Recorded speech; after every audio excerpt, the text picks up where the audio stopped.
안녕하세요. 백두산 금융연구소의 백두산입니다. 10월 30일 토요일 저녁 9시 40분입니다.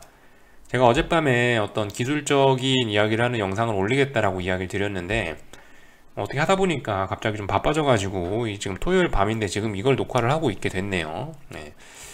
자, 아무튼 시작을 해보도록 하겠습니다. 제가 지금 이 영상에서 할 거는요, 평상시에는 아침 저녁으로 제가 시황 올리다 보니까 주로 이제 이 차트의 맨날 끝부분만 우리가 지켜보게 돼 있습니다.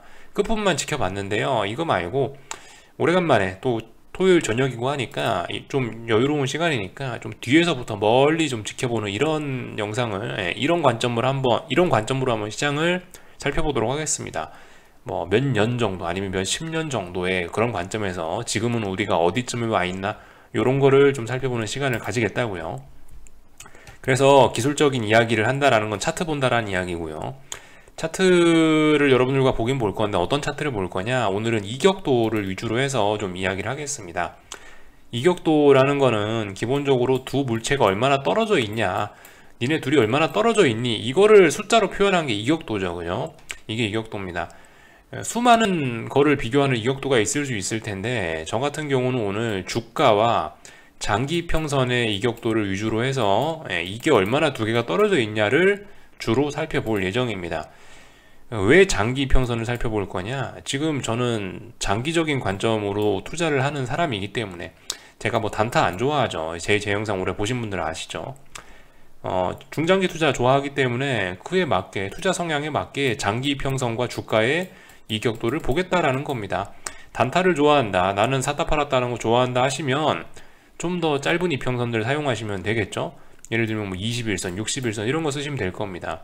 아니면은 뭐 저처럼 길게 하는 걸 좋아하신다 그러면 뭐 121선, 241선, 길게는 뭐 481선 이런 것까지 참고할 수 있겠죠. 이평선의 길이라든가 뭐 이런, 하여튼 어떤 길이 뭐 이런 거에 대한 설정은 여러분들 투자 성향에 맞게 여러분들이 편안하게 세팅을 하시면 될 것 같습니다. 하여튼 이격도라는 게 이제 제가 지금까지 뭐 주식에 본 경험상은 이게 정말 그 편리한 지표인 것 같아요. 편리한 지표인 것 같아. 사실 뭐 주가에는 모든 것이 다 녹아 있다라고 하지 않습니까? 그죠? 그런 관점에서 봤을 때 사실 뭐 수많은 지표들이 있지만은 이격도만큼 한 방에 어떤 지금 현재 주가가 싸냐 비싸냐를 잘 나타내주는 그런 지표도 없다라고 생각합니다. 물론 근데 제가 보여드릴 이 지표도 분명히 한계점이 있긴 있습니다. 그죠? 분명히 큰 한계가 있긴 있어요. 제한적으로 사용을 해야 되는 겁니다. 개인적으로 이격도가 뭐하고 비슷하자라고 생각을 하냐면요, 저는 자동차 여러분들 운전해 보시면 RPM 게이지하고 굉장히 비슷하다라는 생각을 하고 있습니다. RPM 게이지요. RPM 게이지는 뭡니까? 그 엔진이 그 차가 지금 현재 몇 프로의 자기 힘을 쓰고 있냐를 나타내는 거잖아요. 그죠? 네, 결과적으로 그겁니다. 이격도라는 것도 그 종목이 가진 힘을 얼마나 쓰고 있냐라는 걸 보여주는 거거든요. 근데 이제 그거를, 이격도를 이제 뭐 이평선을 짧은 거를 놓고 비교를 하면은 단기적인 힘, 순간적인 펀치력 이런 걸 볼 수가 있겠지만, 만약에 어떤 중장기적인 이평선을 비교해 놓고 그런 이격도를 본다라면은 이거는 어떤 뭐 잠재적인 그 종목의 뭐 큰 힘, 이런 것까지도 좀 살펴볼 수 있지 않을까 싶습니다. 그래서 아무튼 이 시장의 힘을 어떻게 볼 거냐의 관점에서 저는 이격도를 뭐 좀 이번에 하여튼 이야기를 해 볼 생각이에요. 그래서 뭐 간단하게 몇 가지만, 뭐 미국의 양대 지수와, 그러니까 나스닥하고 S&P, 또 그리고 뭐 코스피와 삼성전자 뭐 이 정도 살펴보면 되지 않겠냐라는 생각이에요. 그래서 일단 뭐 코스피 같은 걸 일단 좀 먼저 살펴볼까 합니다. 코스피는 일봉은 사실 그 여러분들과 하도 많이 봐가지고 뭐 굳이 뭐 일봉 이런 거를 여기서 또 볼 필요는 없을 것 같고, 오래간만에 아무튼 주봉 정도만 살펴보면 되지 않을까 싶네요. 자, 코스피 주봉에서 제가 여러분들께 가장 중요하게 일단 이야기해드릴 포인트는, 제가 봤을 땐 여기 400이죠. 400. 400입니다. 이거 외에는 딱히 이야기할 게 없어요. 주봉상에서는요. 지금 현재로서는. 주봉인데 보시다시피 이런 모양이죠. 그 올해 내내 400 공방전을 펼친 겁니다. 결과적으로 올해 코스피는 400과 440 정도를 중요한 자리로 볼 수 있을 것 같은데요. 결과적으로 이 박스권이었죠. 박스권 안에서 위로 갈 거냐 아래로 갈 거냐를 치열하게 놓고 싸웠는데 지금 현재 그래서 진행 중인 상황은 어디에 있냐. 얼마 전에 400을 10월 초에 400을 붕괴시켰고, 그리고 지금 한 달 내내 다시 선물 400을 아래쪽에서 이제 저항을 테스트했습니다. 지금까지는 지지력을 테스트했다면 지금까지 이제 이번 10월에는 저항을 한 달 동안 테스트한 거죠. 우리가 뭐 맨날 어쩌니 저쩌니 이야기는 했지만 결과적으로 한마디로 얘기하면 10월 내내 400 저항을 확인한 꼴이 되긴 됐습니다. 그래서 일단은 현재 모습으로서는 400은 일단은 넘지 못할 저항이 되긴 됐어요. 지금 이 모습만 봐서는요. 근데 솔직히 아직까지 미국이 워낙 버팅기고 있어서 일단은 뭐 의심은 조금 좀 열어놓긴 하겠습니다. 근데 아무튼 어제 이런 장대음봉이 어제 금요일날 이런 마감을 했다라는 것은 어쨌든 일단은 400으로서의 테스트가 일단 400을 저항으로 확인했다라는 걸 일단 이야기해 주는 거니까, 아무튼 다음 주부터 어떤 베팅은 이거 일단 400이 저항 확인됐구나라는 걸 일단 머릿속에 넣어놓고 거기에 맞게 이제 대응을 하는 게 올바른 대응이 되겠죠. 그래서 하여튼 400을 붕괴시켰다는 거라는 거, 이게 이제 현재 코스피를 주봉을 보는 중요한 포인트가 될 것 같습니다. 주봉상에서는 사실 보시면 어떤 중요한 포인트라고 할 수 있는 자리가 370입니다. 그러니까 지금 400 밑으로 의미 있는 지지선은 370 자리가 있어요. 뭐 물론 여기 중간에도 하나가 지지선이 있긴 있는데 380 직전 저점 자리죠. 여기도 지지선이 하나 있긴 있는데 솔직히 370보다는 370이 훨씬 더 의미 있는 지지선이 될 수가 있겠습니다. 왜냐, 여기서 한 달가량 옆으로 겼잖아요. 여기가 중요한 지지선일 거예요. 그래서 아무튼 이런 모습을 확인을 했습니다. 370을 깬다라면 다음번 자리는 한 340대 정도가 되긴 될 겁니다. 여기 왜 340이냐, 여기 2018년 고점 자리가 340이거든요 그러니까 여기가 그 다음에 어떤 의미 있는 자리가 될 겁니다. 주봉상에서 뭐 제가 어떤 이격도를 보고 할 만한 거는 저는 일단 이렇게 봅니다. 대략적으로 60일선 주봉에는 주봉 정도쯤 길이가 되는 거는 60일선 정도를 이격도를 놓고 보면 뭐 좀 의미가 있지 않겠냐라는 생각을 일단 하면서 보고 있어요. 코스피 같은 경우는 아무튼 뭐 그렇습니다. 그래서 여러분들 이격도를 보실 때 이렇게 세팅해 놓으시면 좋을 것 같아요. 100 정도 자리에다가 선 하나 끄어 놓으시고, 또 그리고 여기에 지금까지 역사적인 고점 자리가 얼마였는지 대략적으로 이렇게 선 하나 그어 놓으시고요. 이 정도 하면은 제가 봤을 때 어떤 분석의 준비는 다 끝났다라고 보고 있습니다. 저는 이 정도로 세팅을 보통 해놓고 봐요. 이격도 이야기할 거니까 이격도 쪽을 조금 좀 크게 보자면 이런 그림입니다. 여기가 100% 자리, 여기가 그러니까 61선, 주봉상 61선과 터치하는 자리고요.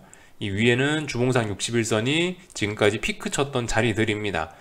보시면 2000년도 IT 버블이 아니구나, 2002년도에 한번 어마어마하게 피크를 한번 치긴 쳤었네요. 이때 150까지 갔었네요, 값이. 근데 아무튼 이때 한 번을 제외하고는 대부분 코스피는 주봉상 한 130 정도의 이 이격도가 위치를 하면은 어떤 안 좋은 일들이 닥쳤었던 적이 있는 것 같습니다. 그죠? 60까지 가면은 보통 130까지 터치를 하면 다시 61선까지 터치하고. 근데 아무튼 여기서 여러분들이 생각하셔야 될 거는 이게 60까지 내려온다라고 해서 이게 무조건 주가가 빠진다라고 볼 수 없는 거예요. 이게 이격도가 가진 지표의 한계입니다. 이게, 그죠? 왜냐면은 이런 구간도 있어요. 그죠? 이렇게 이격도가 내려왔는데도 불구하고 이 시장이 별로 안 빠지는 경우들도 충분히 있습니다. 왜냐, 이 61선이 계속 올라오고 있기 때문이죠. 이 이격도에는 이 이평선의 기울기가 나타나지 않기 때문에 이런 점이 있을 수 있어요. 이격도는 계속 내려오지만 주가는 얼마 안 빠지고 별일 없이 지나갈 수도 있다고요. 이런 점들 생각을 해봐야 될 겁니다. 여기서 이렇게 급락했다라는 게 정말 시장이 급락할 수도 있고 안 할 수도 있다라는 거, 두 가지 가능성이 다 열려 있다는 걸 일단 좀 알아놓으셔야 될 겁니다. 아무튼 그래서 지금까지 보셔야 될 점은 이게 이제 130 정도 터치를 하면은 보통 0까지 다시 되돌린다. 130까지 가면 다시 100까지 되돌린다라는 거죠. 또 그리고 지나치게 오버하면은 한번 왕창 얻어맞는다라는 것도 알 수가 있을 텐데, 아무튼 지금 현재 주봉상 이 값은 한 150 정도까지 이번에 찍었었습니다. 150이라는 건 사실상 이제 선물 차트 보여주는 요 역사상 가장 높은 값이 아닐 수 없다라는 거죠. 그죠? 거의 두 번째로 역사상 두 번째 높은 값입니다. 그러니까 비싸다고 하는 거였고요. 주식이 더럽게 비싸다는 표현을 기술적으로 하면 이겁니다. 그래서 아무튼 이런 모습이 나왔고요. 이렇게 좀 과하게 쏘아올렸던 건 2002년밖에 없죠. 이렇게 오버슈팅이 세게 나오면 보통 이제 100% 정도가 아니고 한 80% 선까지도 되돌렸던 역사가 있는데, 보시면 그죠? 이 130을 지나치게 세게 넘어갔을 때는 이 밑에까지 100% 밑에까지 되돌리죠, 그죠? 네. 이번에 그럴 가능성 충분히 있다라고 생각을 합니다. 어쨌든 이 61선 놓고 주봉에서 본 그림이에요. 지금 100 정도 와 있는데 평상시 내려가면 어디까지 내려오냐, 보통 한 뭐 안 좋다 하면 90% 정도까지 내려오니까 지수가 여기서 10% 정도 만약에 더 빠진다라고 한다면은, 그러니까 여기서 지수가 10% 정도 더 빠지는 거 이상하지 않다라는 겁니다. 근데 이제 방금 말씀드렸다시피 이게 이격도라는 게 지금 이평선이 올라가고 있는 국면에서인지 아니면 내려가고 있는 국면인지, 이거는 이격도가 반영을 하지 않고, 이격도라는 건 철저히 주가와 이평선의 이 띄어진 거리만을 나타내는 거기 때문에 이 이평선의 기울기도 여러분들이 어쨌든 이격도를 보시면서 함께 고려를 하긴 해야 될 겁니다. 그래서 어쨌든간 지금 현재는 이제 이격도가 100에 이제 61선에 주봉상 61선 터치한 거죠. 터치했으니까 어쨌든 뭐 평상시 생각대로라면 한 80이나 90 정도까지 갈 수 있는데, 조금 세면은 뭐 70, 금융위기 때는 60까지 갔었네요. 아무튼 그래서 뭐 90 정도까지는 평상시에도 그냥 별 문제 없이 갈 수 있다라는 거. 여기서 이제 10% 만약에 빠진다라고 한다면은, 그죠? 지금 388이니까 대략 10% 하면은 한 39포인트, 40포인트 되겠죠? 그럼 이격도 상으론 어쨌든 여기서 한 40포인트 더 빠지면 한 340대 정도까지는 특별히 문제가 없다라는 겁니다. 이격도 상요. 근데 말씀드렸다시피 이게 지금 얘는 이격도가 이제 얘는 이평선이 올라가고 있죠. 근데 만약 어느 순간 얘가 이제 이평선이 꺾여서 내려오기 시작한다라면은 어쨌든 실제적으로는 훨씬 더 목표치는 더 커질 수도 있다라는 점 생각을 해봐야 되겠습니다. 그래서 뭐 이 정도 살펴봤고요. 월봉상에서는 뭐 사실 특별히 어떤 눈에 띄는 지지와 저항을 보기가 좀 어렵긴 합니다. 그냥 월봉상에서 눈에 띄는 건 340 정도, 여기 2018년 고점 여기 정도가 지금 눈에 띄어요. 아시다시피 월봉은 워낙 듬성듬성하게 이게 보이기 때문에 캔들들이 딱히 여기서 제가 드릴 말씀은 없고, 요런 거 정도 한번 보시면 좋을 것 같죠. 이거는 이제 월봉이다 보니까 여러분들 이거는 주봉처럼 어떤 61선과의 이격도를 보면은 조금 좀 답답할 것 같아요. 그래서 저는 21선 정도로 세팅을 했는데, 그죠? 하여튼 이번에 상승이 엄청났다라는 거는 여기저기서 많이 보이고 있습니다. 여기가 이제 21선과 터치하는 100이란 자리고요. 역사적으로 봤을 때 지금 코스피는 너무 많이 해먹었어요. 너무 많이 해먹었어. 거의 뭐 역사에 남을 정도로 2002년, 2005년, 그리고 2007년, 지금 어쨌든 2007년 금융위기 때보단 코스피가 비쌌고요. 2005년 때보다는 뭐 조금 뭐 싼 그 정도 수준입니다. 2002년에 시장 꺾이기 직전에 뭐 어쨌든 그때보다는 그때가 제일 비쌌고, 2005년이 두 번째였고 지금이 세 번째네요. 하여튼 코스피 한 20년 역사상 지금이 한 세 번째로 비싸다라고 이격도는 이야기를 해주고 있습니다. 그래서 아무튼 이 월봉상은 21선 기준으로 보고 있으니까 어쨌든 뭐 이쯤 됐으면은 전 21선 한번 터치는 할 것 같아요. 월봉상 21선, 그죠? 지금 21선 터치할 가능성이 높아 보이는 게 이런 구간만 아니면 된다라는 거죠. 이런 구간, 이런 눌림 구간만 아니면 21선 터치는 할 겁니다. 터치뿐만이 아니고 지금 만약 이런 눌림 구간이 아니라면 아래쪽으로 이런 위기도 충분히 생각해 볼 수 있는 그런 구간 안에 와 있다라고 일단 보고 있습니다. 그래서 아무튼 월봉에서는 21선을 이렇게 놓고 보는 게 좋지 않겠냐라는 이야기를 드렸고, 보통 이제 이렇게들 봐요. 이거 제가 예전에 한번 텔레그램에서 보여드린 건데, 세종데이터라는 데 들어오시면은 이격도로 살펴보는 현재 시장이라는 글이 있는데, 대략적으로 저하고 비슷한 관점에서 보는 겁니다. 이런 분석 방법으로 본 거예요. 그래서 지금처럼 어떻게 주식시장이 월봉 21선 간의 이격도가 그렇게 비쌌던 구간들을 살펴보면 어떻게 되냐라는 걸 이제 봤었는데, 그 구간들이 A 구간, B 구간, C 구간, D 구간, E 구간, 지금까지 딱 5번 있었다, 이런 경우가. 근데 지금까지 제가 방금 전에 봤던 것처럼 C 구간, 요때 한번 제외하고는 전부 다 거의 뭐 주식이 반토막씩 났었다라는 결론이 나왔다라는 거를 지금 여기서 이해를 여기서 이야기를 해주고 있습니다. 그래서 아무튼 뭐 이런 정도 내용을 살펴봤고요. 계속 어쨌든 이제 이런 관점으로 살펴볼 거예요. 그래서 일단 코스피 하나 본 거고요. 아무튼 그죠? 예를 들어서 내가 21선과의 이격도를 놓고 본다라고 한다면 이런 거 놓고 한번 베팅해 볼 수도 있지 않겠습니까? 그죠? 그럼 난 월봉 21선까지는 최소한 가만히 있어 봐야지. 21선까지는 가지 않겠어? 왜냐하면 여기를 이격도를 20으로 세팅해 놓고 보고 있으니까 그런 생각 해볼 수 있겠죠. 아무튼 뭐 투자의 관점은 여러분들 다양할 수 있으니까 이런 건 어쨌든 하나의 좀 참고로서 받아들이시면 좋을 것 같습니다. 가볍게 받아들이시면 좋을 것 같고, 참고로 삼성전자는 어떠냐? 삼성전자는 워낙 85년도부터 많이 올랐으니까 로그 차트로 좀 볼게요. 로그 차트로 보면 좀 이렇게 보이죠. 그리고 뭐 삼성전자 같은 경우는 뭐 지금 이 옛날 한 2000년도까지는 삼성전자도 약간 잡주처럼, 코스닥 잡주처럼 시가총액 좀 작았을 때는, 그때는 워낙 이제 고변동성에 좀 이상한 움직임들을 좀 보였으니까 2000년 이전까지는 이런 데이터는 조금 좀 무시하고, 지금 어쨌든 이렇게 좀 이 긴 데이터를 볼 거니까요. 이번엔 이격도를 한 241선과 481선 정도까지 세팅해 놓고 이격도 이렇게 띄워놓고 한번 살펴볼게요. 파란색 선이 481선 이격도고 빨간색 선이 241선이죠. 그래서 어쨌든 대략적으로 보면요, 뭐 제가 봤을 때 241선도 그냥 지워버릴게요. 481선 요거 하나만 놓고 볼게요. 기본적으로 굉장히 큰 관점에서 지금 시장을 보고 있는 거죠. 그죠? 이평선 480 설정해 놓고 지금 또 보고 있는 거니까 이격도. 그래서 이 삼성전자는 그래서 지난 한 20년 동안 이렇게 IT 버블 때를 제외하면, 이거 워낙 이상한 상황이니까 일단 이거는 뭐 분석해서 제외하고 보겠습니다.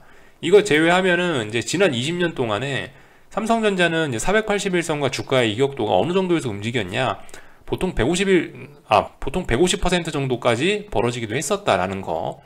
근데 그 삼성전자를 지금 살펴보셔도요, 지금 어느 정도로 비싸냐? 2002년도에 삼성전자가 피크 찍었을 때 이때만큼 지금 비쌉니다. 그래서 삼성전자 같은 경우도 이번에 굉장히 기술적으로 과열했다라는 걸 좀 보실 수가 있겠고요. 이렇게 과열됐을 때는 보통 이제 끝이 보면 481선과 한 번씩은 대부분 다 터치를 합니다. 지금까지 모양들 보시면 그렇죠. 한 150%쯤까지 갔을 때는 481선과 어떻게든 만난다라는 모습이 좀 보이는데, 지금 현재 삼성전자 주가 같은 경우는 일단 아래쪽으로 머리를 숙이고 있으니까 그죠? 최소한 481선이 올라오면서 만나는 것보단 주가가 내려가면서 481선과 조만간 만나지 않을까라는 생각이 좀 들긴 드네요. 지금 481선과 거의 다 만났습니다. 그래서 지금 현재 값은 한 104인데요.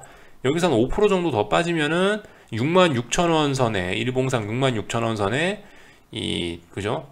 481선이 있으니까 일단은 뭐 만날 겁니다. 그죠? 만날 거고요. 그리고 아무튼 이렇게 지난 20년간 봤을 때 이렇게 비쌌을 때는 이제 한 번씩 보시면은 그 뒤로는 중장기적으로 안 좋은 시간들이 좀 찾아오긴 하면서 481선 붕괴시키는 이런 모습도 보이는데, 글쎄요, 그죠? 어떻게 되려나 하여튼 궁금해집니다. 다만 여기서 이제 우리가 이격도를 보면서 제가 드릴 수 있는 이야기는 정말 더럽게 비쌌었다라는 거. 더럽게 비싸고 엄청난 슈팅까지 줬었기 때문에, 여기 보이시죠? 얼마나 많이 위쪽으로 튀어나와 있나? 슈팅까지 줬었던 자리이기 때문에 지금 이런 상황에서는 100 정도에서 끝나지 않고 저기 뭐 90이나 80 정도까지도 역사적으로 보면 많이 갔었죠. 90이나 80 정도까지도 충분히 갈 수 있다라는 거 생각해 봐야 될 겁니다. 481선 기준으로 90이나 80 정도라고 간다라고 한다면 66,000원 자리가 481선이니까 여기서 10% 더 빠진다라고 하면 6만원 뭐 이런 자리까지는 충분히 갈 수 있죠. 마침 6만원 선에는 지금 보시면은 어떤 직전 고점 자리가 있으니까, 어쨌든 뭐 이런 관점에서 보면 저런 것도 가능성 열어놓을 수 있겠구나 라고 볼 수도 있을 겁니다. 근데 아무튼 이건 지금 어떤 굉장히 큰 관점으로 보는 거기 때문에, 그죠? 당장 내일 이렇게 된다 이런 이야기는 아니겠습니다. 그죠? 좀 적당히, 그래서 좀 걸러 들으셔야 될 것 같고요. 주봉상 삼성전자는 지금 이제 로그는 껐습니다. 로그는 꺼버렸고요. 주봉상 삼성전자는 이제 뭐 말씀드렸다시피 지금 현재 주봉상 60일선은 깼고요. 일단 의미 있는 건 121선이 밑에 보이네요. 그죠? 121선이 63,000원 정도 자리에 있고요. 뭐 일단 121선은 계속 올라올 수도 있으니까 아무튼 6만 얼마짜리에 뭐가 있고, 말씀드렸다시피 지금 주봉상 당장 눈에 띄는 자리는 여기입니다. 6만 2천원 정도 선에 이 직전 고점이라는 직전 고점? 하여튼 뭐 의미 있는 고점 자리가 하나 있죠. 예. 이 자리에 중요한 지지선이 있다. 그 밑에까지는 특별히 일단 지지선은 없다라고 보시면 될 것 같습니다. 그래서 일단 이런 모습 정도 확인을 했고요. 아무튼 뭐 이거 이격도 뭐 주봉에서 보나 뭐 월봉에서 보나 하여튼 더럽게 다 비싸요. 예, 더럽게 다 비싼 거는 어쨌든 뭐 어떤 관점에서 보나 그렇습니다. 어떤 관점에서 보나 다 똑같이 나오죠. 이번에 삼성전자는 좀 많이 무리했습니다. 그죠? 이격도 관점에서 많이 무리했고, 지금 현재 조금 더 빠질 수도 있다. 이격도 관점에선 뭐 보통 얘는 주봉상 61선 놓고 보면 한 83%까지도 빠지는데 좀 더 빠질 수도 있다. 그죠? 이런 관점으로 볼 수 있을 것 같습니다. 월봉 같은 거는 일단 21선 터치는 하긴 했네요. 그래서 여기서 최근에 버벅버벅 거렸던 거군요. 월봉상 21선 일단 터치는 하긴 했는데요. 말씀드렸다시피 뭐 일단 중요한 지지선은 6만원 초반대에 있긴 합니다. 글쎄요, 이 월봉상 21선이 어떤 힘을 뭐 어떻게 작용을 하려나 잘 모르겠지만 일단 월봉상은 일단 21선을 터치하고는 있습니다. 월봉상 21선 굉장히 중요한 라인이긴 하죠. 월봉이면 한 21선 정도 세팅해 놓고 보자라는 이야기를 드렸는데 일단 그죠? 근데 그 월봉상 이런 상황에서도 조금 뭐 보시다시피 좀 더 내려올 수는 있긴 있습니다. 근데 어쨌든 21선 있으니까 그래서 최근에 잘 안 빠졌구나 라고 생각을 할 수 있겠네요. 이 정도 살펴보면 될 것 같습니다. 그래서 월봉, 주봉 뭐 이런 그림들 살펴봤고요. 월봉으로 봐도 그죠? 지금 상황이 녹록진 않았습니다. 이번에 굉장히 비싸긴 비쌌어요.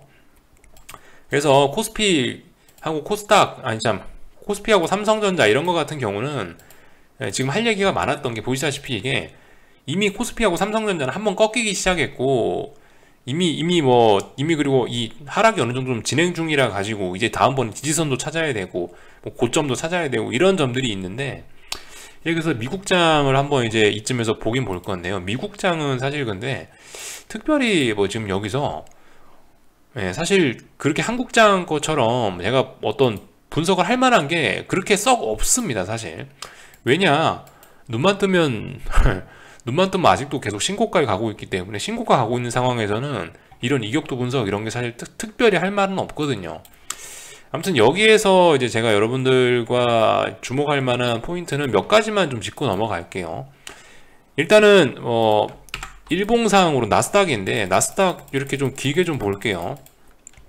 나스닥 같은 경우도 이번에 굉장히 무리는 많이 했어요. 480만 볼게요. 그냥 귀찮으니까 480만 볼게요. 480 같은 경우 지금 보시면은 그렇습니다. 확실히 이게 2000년 IT 버블이 강하긴 강했어요. 그죠? 나스닥도 보시면 티가 딱 납니다. IT 버블 때 어마어마했다는 거, 그게 티가 나죠. 이격도로 봐도요. 그래서 정말 큰 그림을 보고 있는데 1982년부터의 차트를 지금 쭉 보고 있는데요. 지금 보시면 어쨌든 이 나스닥이라는 이 지수는 통상적으로 이 정도의 힘을 가지고 있는 거예요. 그죠?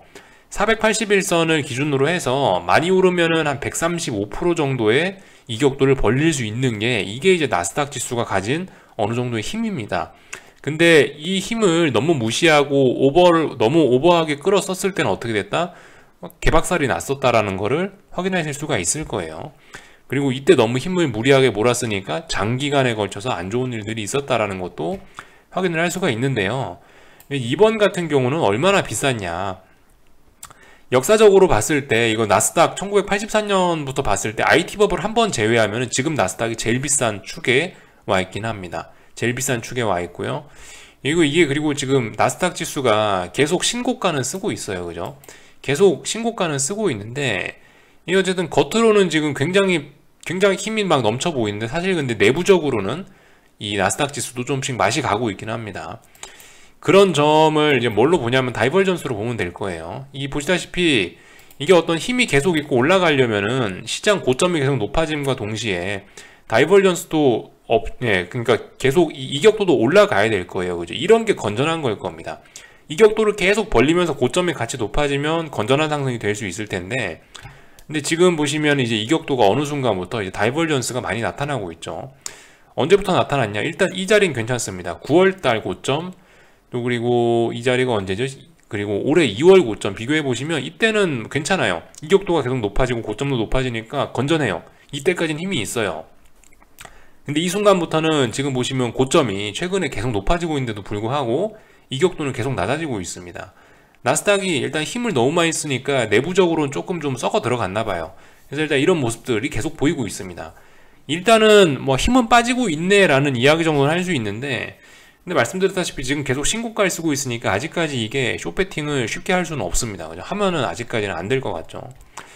물론 말씀드렸다시피 지금 이 빅스라든가 그 제가 매일매일 시황에서 보여드리지만 빅스 지수라든가 아니면 뭐 하여튼 빅스를 봐도 이건 약간 좀 다이버전스가 좀 많이 나타나고 있죠.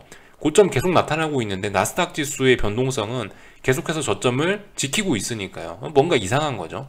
그런 점에서 분명히 보면은 이 나스닥 지수의 어떤 내부에 숨겨진 힘들은 자꾸자꾸 빠지고 있는 겁니다. 지금 겉에만 지금 뺀지르르 한 거예요. 지금 안 그래도 최근에 이번 주 상승 같은 경우는 뭐였습니까? 결과적으로 테슬라가 멱살 붙잡고 올린 거죠. 그러니까 이만큼 여기서부터 여기까지 오른 건 전부 테슬라 빨이라고 생각할 수가 있을 겁니다. 그래서 이런 점들 좀 고려하긴 해야 되겠고, 그래서 일단 이렇게 힘은 배실배실 빠지고 있는데 겉으로는 이래 보이는데 언제 우리 베팅하냐? 말씀드렸다시피 전 그래서 어떤 고점을 만드는 신호들이 나타나면 이제 그때는 세게 해야 된다고 보는데요. 근데 도무지 근데 그게 나타나질 않고 있네요. 뭐겠습니까? 뭐 쌍고점이라든가 뭐 삼산이라든가 이런 기술적인 패턴들이 있죠. 이제 이 겉으로 봤을 땐 지금 계속 고점이 높아지고 있는데 어느 순간 이게 겉으로도 드러날 거 아니에요. 힘없는 게 더 이상 감춰지지 않는 때가 올 겁니다. 그게 언제 이제 그 힘없는 게 감춰지지 않으면 그 결과가 어떤 쌍고점이라든가 아니면은 뭐 삼산이라든가 이러한 패턴으로 나타나겠죠. 그런 게 완성이 되면은 그때는 이제 룰루랄라 하면서 들어가면 되는데, 안 그래도 그래서 이번에 혹시나 쌍고점을 만드나 해서 이제 기대를 했는 쌍고점 못 만든 거죠. 이번에 꺾였으면 굉장히 위험할 수 있었는데, 어쨌든 일단 시장은 뭐 추가적인 오버슈팅 쪽으로 가기로 마음을 먹는 듯한 모습입니다. 그래서 일단 이런 걸 좀 지켜봤고요. 이게 아무튼 지금 저점과 고점이 계속 높아지는 상황이기 때문에 사실 주봉으로 보나 월봉으로 보나 제가 뭐 딱히 그렇게 여기는 드릴 만한 이야기가 없어요. 밑에가 뭐 어디가 중요한 자리고 어디가 중요한 자리고 사실 뭐 굳이 이야기하자면 이야기할 수 있긴 있는데요. 근데 사실 지금 이제 그런 게 중요한 때가 아니긴 하죠. 지금 같은 경우 이제 쌍고점 만드냐 안 만드느냐 그런 게 사실 좀 중요한 거지. 아무튼 그렇습니다. 그래도 뭐 주봉상으로 봤을 때 중요한 자리들은 대략적으로 뭐 요런 자리들이 될 겁니다. 이건 참고로 나스닥 종합이니까 이게 그 나스닥 그 100 지수하고는 좀 차이가 나게 됩니다. 대략적으로 이러한 레벨들이 좀 있어요. 이러한 자리가 좀 중요한 자리들이긴 한데요. 뭐 지금 이야기하는 게 이게 뭐 무슨 큰 의미가 있을까 싶긴 합니다. 가볍게 넘어갈 거고요. 이게 어쨌든 지금 이제 이베스트 증권사에서 보고 있는데 차트가 좀 이상하게 한번 꼬여가지고 하여튼 뭐 주봉 월봉은 그냥 이거는 그냥 스무스하게 그냥 뭐 넘어가도록 할게요. 아무튼 그래서 나스닥 지수도 뭐 이렇게만 간단하게 보긴 봤는데 하여튼 얘들도 엄청나게 지금 이제 그 힘을 좀 많이 쓰고 있다. 그리고 내부적으로는 조금 좀 무슨 문제가 생기고 있다라는 점 정도 확인했습니다. 이거 그 월봉상 방금 전에 보셨던 것처럼 이격도 21선과 이격도 놓고 본 건데 비슷해요. 비슷해요. 이번에 분명히 좀 오버를 하긴 했고 슬슬 다이버전스가 월봉상에서도 좀 나타나고 있긴 한데, 보시다시피 아직까지 이게 월봉상으로 보시면 계속해서 고점이 높아지는 그림이라 아직까지는 좀 그죠? 계속 더 올라갈 수 있을 것 같다고 보는 게 맞겠죠. 하여튼 그렇습니다. 이거 나스닥 주봉을 봐도 그렇고요. 하여튼 뭐 그런 모습들이 나오고 있어요.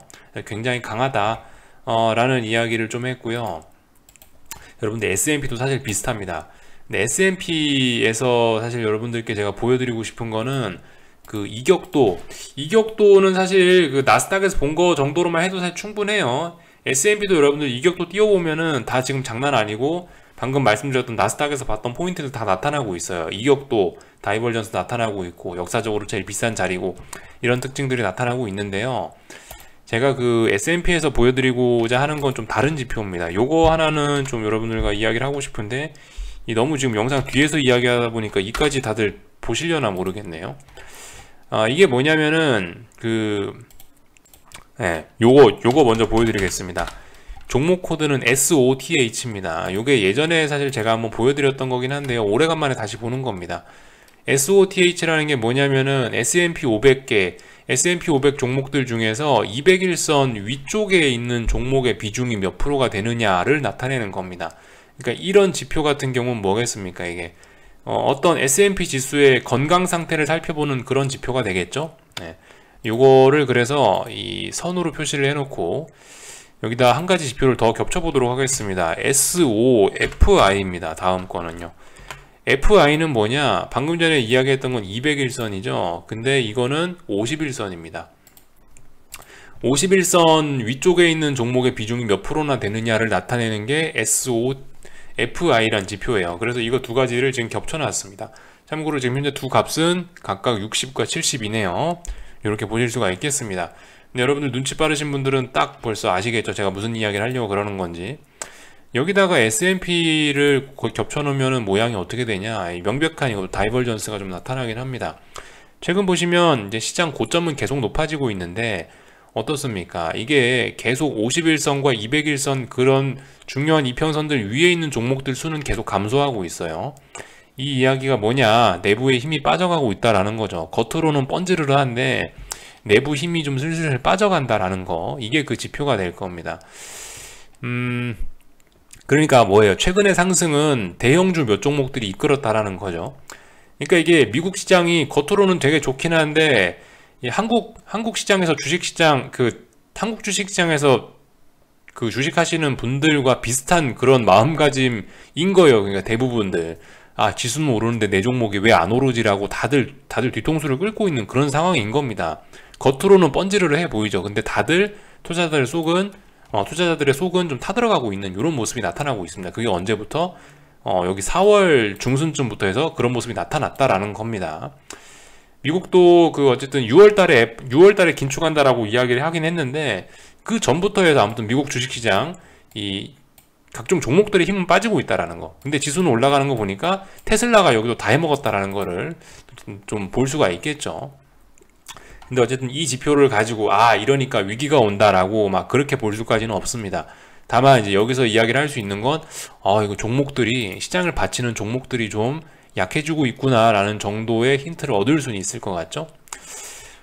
그래서 뭐 이 정도를 봤습니다. 사실 이거 말고도 나스닥 시장에서 나스닥 시장에서도 이게 있어요. NIFI 뭐였지? NDFI였나? 네, NDFI라는 지수는 뭐냐면은 NDFI는 나스닥 100 중에서 51선 위에 있는 종목 수가 몇 개냐. 또 NDTH가 나스닥 100 종목 중에서 200일선 위에 있는 종목이 몇 프로냐. 요거 나타내는 건데 사실 이제 이거는 나스닥 100은 말씀드렸다시피 100 종목밖에 안 되니까 솔직히 이거는 뭐 그다지 그렇게 큰 의미가 없는 것 같아서 제가 S&P 500만 보여드렸어요. 근데 아무튼 이것도 모양은 같습니다. 그죠?